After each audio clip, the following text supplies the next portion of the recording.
It's not easy to admit to the fact that I've actually been out of school for over 20 years. It's a scary fact.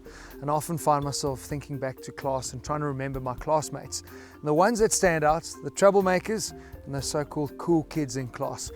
But what about the rest of the classmates, the ones that you struggle to remember? The Passats of the class, because essentially that's what this car was, the one that no one seems to remember. What makes the cool kids cool? Isn't it time we started paying attention to the rest of the class? The 8th generation VW Passat.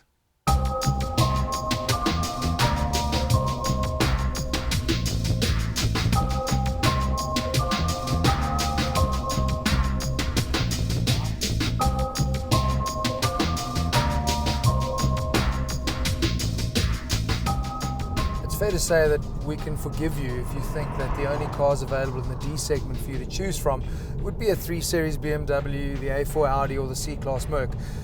In actual fact, there have always been a lot of other options out there, but they've always been under the radar. Honda Accord's always been there, Mazda 6, and of course this, the VW Passat.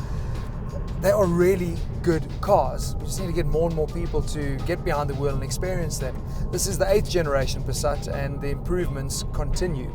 In actual fact, they've really done a great job from a styling perspective on the car, but so too from a driving point of view.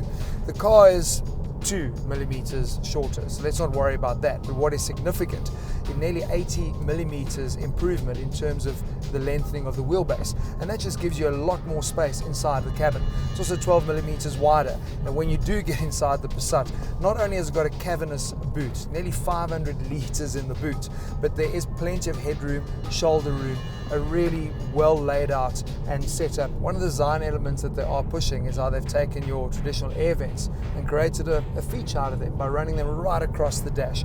Looks really, really good. Just pity about that silly old analog clock. I don't know if they still exist. VW, get rid of them. Let's talk about the drive.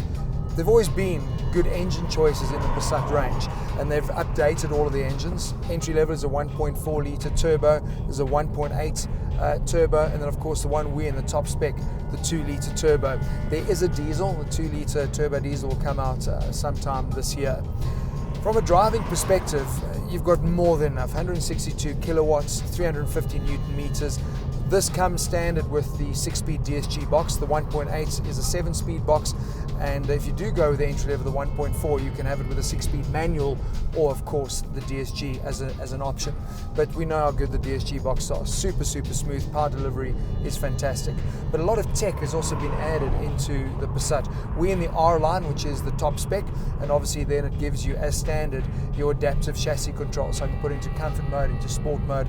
But to be honest, when I drive this type of car, I find myself wanting to stay in comfort mode the whole time. It is that type of elegant, sophisticated cruiser.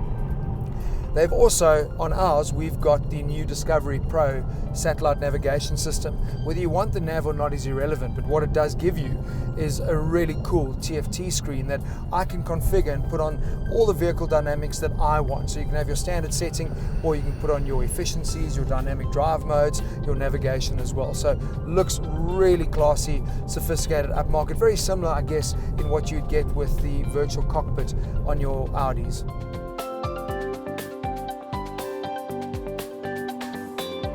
This car confuses me, not because of the problem with the car. I just can't understand why we don't see more of these on the road. It is fantastic to drive. The engine is amazing. The gearbox works so well. Lots of space, comfort, new design features. The tech is there. It's got everything that the cool kids have. Yet nobody wants to buy it. Weird.